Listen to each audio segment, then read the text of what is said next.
What if you're living in a world where your own city is split by a massive concrete wall topped with barbed wire? Families are separated overnight. Friends can't visit each other. For 28 years, this was Berlin, Germany. It isn't just an intriguing fiction story. On one incredible night in November 1989, everything changed. A confused government official accidentally announced that the border was open. Within hours, thousands of East Germans were dancing on the Berlin Wall, taking sledgehammers to concrete that had seemed permanent forever. The impossible was happening, and it was just the beginning of one of history's most dramatic reunification stories. Tonight, we'll discover how a divided nation became whole again, overcame massive challenges, and built one of the world's strongest economies. This is the story of ordinary people who refused to accept division, and leaders who dared to dream of unity. After World War II, Germany was carved up like a pizza among the Allied powers. The Soviet Union took the East, while Britain, France, and the United States controlled the West. For 45 years, Germany was split in two. Several generations of Germans were traumatized and still remember life as it was then. The East, administered by the Soviet Union, and the West, by the Western Allies. But here's what's fascinating. East Germany was just economically different. It was like living in a completely different century. While West Germans enjoyed rock music, blue jeans, and freedom to travel, East Germans faced rationed goods and empty store shelves, secret police, known as the Stasi monitoring daily life, and no freedom to travel west, not even for family emergencies. By early 1989, even East German leader Erich Honecker predicted that the wall would stand for 50 or 100 more years. The human cost was staggering. During the first year of the Berlin Wall, more than 50 people died trying to escape the communist paradise. On August 17, 1962, 18-year-old East Berliner Peter Fechter tried to escape near Checkpoint Charlie. As he climbed the wall, his own East German border guards shot him. For hours he lay helpless and unattended at the foot of the Berlin Wall while he bled to death. What if we told you that the fall of the Berlin Wall happened because of a bureaucratic mistake? Keep watching to discover how one confused official accidentally triggered the end of the Cold War. By 1989, winds of change were blowing through the Soviet Empire. Mikhail Gorbachev's policies of glasnost, openness, and perestroika, restructuring, were spreading hope across Eastern Europe. But East Germany's aging communist leadership wasn't getting the memo. The perfect storm was brewing. Hungary began dismantling its border fence with Austria in summer 1989. Suddenly, East Germans on vacation could escape to the West through this hole in the Iron Curtain. Revolutions in Eastern Europe, especially Poland and Hungary, plus the pan-European picnic, helped peacefully break down the Iron Curtain. Meanwhile, thousands of East Germans flooded West German embassies in Prague, Budapest, and Warsaw, demanding passage to West Germany. The dramatic scene unfolded when West German Foreign Minister Hans-Dietrich Genscher went to the Prague embassy to personally inform the thousands of refugees that they were allowed to leave for West Germany. His speech from the embassy's balcony, which included the line, "We came to you to let you know that today, your departure," was met with loud cheers and jubilations. Starting in Leipzig's St. Nicholas Church, peaceful candlelight protests grew week by week. On October 9, 1989, the police and army units were given permission to use force against those assembled. But this did not deter the church service and march from taking place, which gathered 70,000 people and in which not a single shot was fired. The most powerful empire in Eastern Europe was about to make a decision that would shock the world. What did Gorbachev tell the East German leader that sealed the communist regime's fate? November 9, 1989, started as an ordinary Thursday. It ended as one of the most extraordinary nights in human history. East Germany's government was in chaos. Thousands were fleeing daily. Under pressure, they decided to allow some limited travel, but the new rules were supposed to take effect gradually with proper procedures. Enter Günter Schabowski, a mid-level communist official who hadn't gotten much sleep. He ambled to the podium, clutching some papers. Neither he nor the assembled journalists had got much sleep. At a press conference, a journalist asked when the new travel rules would take effect. Schabowski, confused and tired, glanced at his notes and said, "Immediately." The result was electric. Within hours, thousands of East Berliners rushed to the border crossings. Guards with no instructions and faced with massive crowds had a choice: shoot their own people or open the gates. Finally, at 10:45 p.m. on November 9th, Harold Geiger, the commander of the Bornholmer-Strache border crossing, yielded, allowing the guards to open the checkpoints and allowing people through with little or no identity checking. As the Osses swarmed through, they were greeted by Wesses, waiting with flowers and champagne amid wild rejoicing. There is a lively trade going on in pieces of the wall chipped off by enterprising kids known as Mauerspecht, a slang word meaning wallpeckers. Some were spray painting parts of the wall before breaking off pieces to make them more saleable. One British diplomat later recalled, "I saw a little boy. I think he was 3 or 4, and he was pulling a large plastic red London double-decker bus, approximately his own size.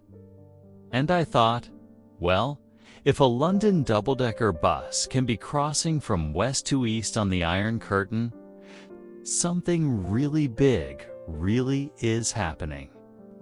The wall was down, but how do you reunite to completely different economic systems?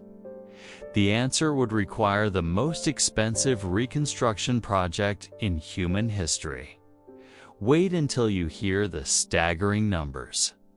With the wall open, East Germany was hemorrhaging people. The process was rushed, largely to stem the hemorrhage of young people and skilled workers from East Germany who poured westward at the rate of about 2,000 per day after the Berlin Wall was opened on November 9, 1989. West German Chancellor Helmut Kohl saw opportunity in chaos. On November 28, 1989, 2 weeks after the fall of the Berlin Wall, Kohl announced a 10-point program calling for the two Germanys to expand their cooperation with a view toward eventual reunification. But many world leaders were terrified. Margaret Thatcher reportedly warned, "We defeated the Germans twice, and now they're back." The most dramatic step came on July 1, 1990. The economic unification swept away all customs barriers and introduced the Deutschmark as the sole currency in Germany. East Germans could exchange their worthless East German marks for West German marks at a 1-to-1 rate for savings up to certain limits. Overnight, East Germans had valuable currency, but their products became uncompetitively expensive. The diplomatic breakthrough came with the 2+4 formula.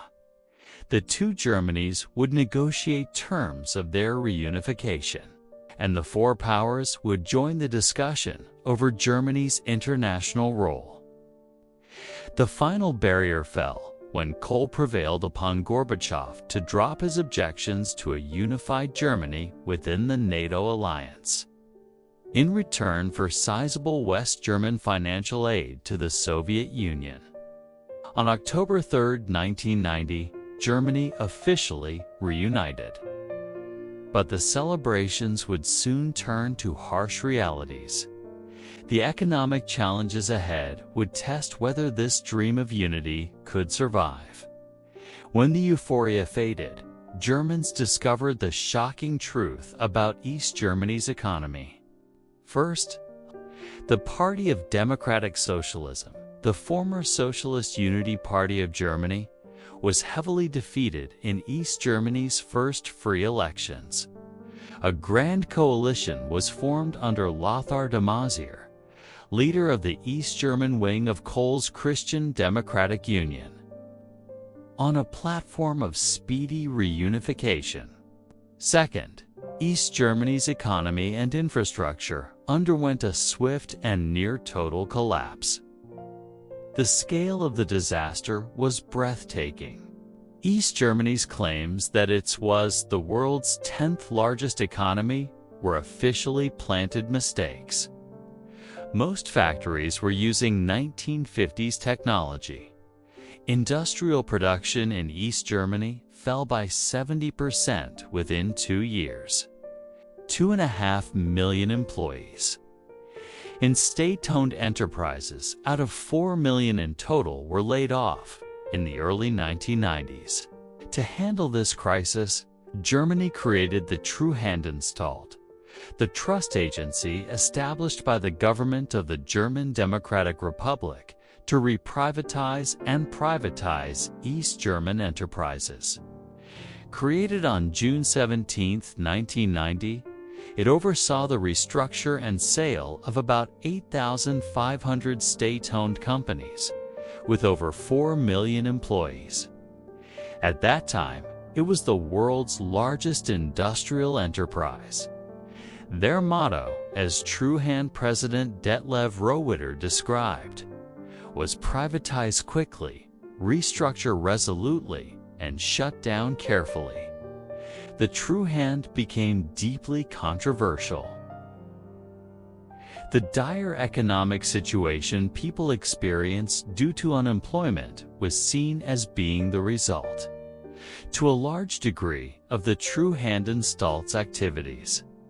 The agency was thus seen to bear the main responsibility for the deindustrialization of the country and the worsening of the social and economic situation for a large part of the population.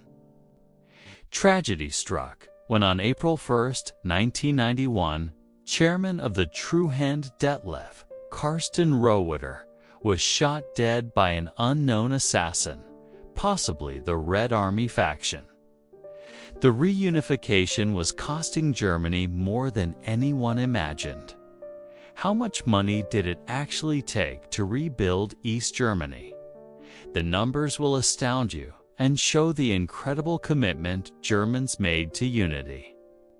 Politicians as well as economists grossly underestimated the cost of reunification. In 1990, the generally accepted estimate was that it would cost Germany 100 billion marks a year to rebuild the East. Over the course of 10 years, it would likely turn out to be twice that much. The reality was even more expensive. Germany spent over 2 trillion euros on Eastern reconstruction over this period, making it one of the largest peacetime reconstruction efforts in history. Of total public spending on East Germany, only about 25% went to investment in highways, the telephone network, and other infrastructure. The rest flowed directly into the pockets of East Germans as unemployment benefits, pensions, and social services. If people in the East were disillusioned by the economic results of union, those in the West grew increasingly resentful of the cost of paying for it. West Germans faced the solidarity tax that continued for decades. Despite the challenges, Reconstruction began showing results. The telecommunications facilities in the new federal states became among the most cutting-edge in Europe, with the establishment of a competitive university structure, as well as the leading position of the solar and environmental technology operations that settled there. Dresden became a major technology hub, earning the nickname Silicon Saxony for its semiconductor industry. By the 2000s, something remarkable was happening. Despite all the challenges, Germany was becoming an economic powerhouse. How did a country that spent trillions on reunification become one of the world's strongest economies? Today, Germany stands as Europe's largest economy and the world's third largest after the United States and China. Germany is the third largest export nation in the world. In 2023, Germany spends around 3.1% of GDP. Third among major economies on research and development. Industry accounts for 26.6% of gross value added in Germany. This is the highest figure of all the G7 countries. The strongest sectors are vehicle manufacturing, electronics, mechanical engineering, and the chemical industry. The top 10 exports of Germany are vehicles, machinery, chemical goods, electronic products, electrical equipment, pharmaceuticals, transport equipment, basic metals, food products, and rubber and plastics. Germany's secret weapon is its Mittelstand family-owned, medium-sized companies that specialize in niche technologies. These companies often dominate global markets in very specific products, from precision manufacturing equipment to specialized chemicals. It is estimated that about 1,500 German companies occupy a top 3 position in their respective market segment worldwide. In about 2/3 of all industry sectors, German companies belong to the top 3 competitors. But what about the East? Did reunification truly succeed, or do divisions still exist? The final chapter reveals surprising truths about modern Germany and lessons for our world today. More than 30 years after reunification, Germany presents a complex picture. Between 1990 and 1995, gross wages in the East rose from 35% to 74% of Western levels, while pensions rose from 40% to 79%. Today, Eastern Germans with the same qualifications as their Western counterparts receive 17% lower wages. Because there are fewer high-paying jobs in Eastern Germany, many Eastern Germans lost their jobs following reunification, and they were largely financially incapable of buying the newly privatized companies. Furthermore, 70% of Eastern Germans believe that the privatizations in the 90s were mostly done for the benefit of Western Germans. Germans coined the term Mauer im Kopf, meaning wall in the head, to describe lingering psychological barriers. Indeed, 2/3 of former East Germans still report feeling like second-class citizens in reunified Germany, reflecting more than just an economic lag. Yet a recent survey by the Pew Research Center found that around 9 out of 10 Germans living in both the West and East say that German unification was a good thing for Germany, and that life satisfaction in East Germany has skyrocketed since 1991. Modern Eastern success stories include Leipzig as a thriving logistics hub, Dresden as a major technology center, and Berlin as a vibrant capital combining East and West cultures. 35 years after the fall of the Berlin Wall, the lessons of German reunification resonate more powerfully than ever in our interconnected yet divided world. The story we've just witnessed isn't just history.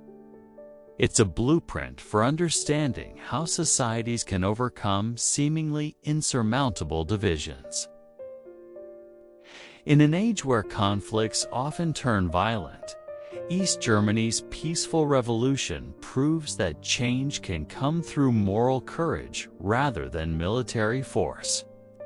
The candlelight vigils in Leipzig, where 70,000 protesters gathered without a single shot being fired, offer a template for modern social movements from Hong Kong to Myanmar.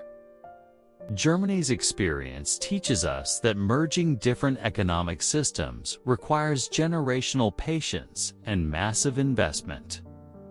As we watch developing nations struggle with inequality, and as wealthy countries debate how to help struggling regions, Germany's €2 trillion commitment shows that real integration demands unprecedented financial dedication.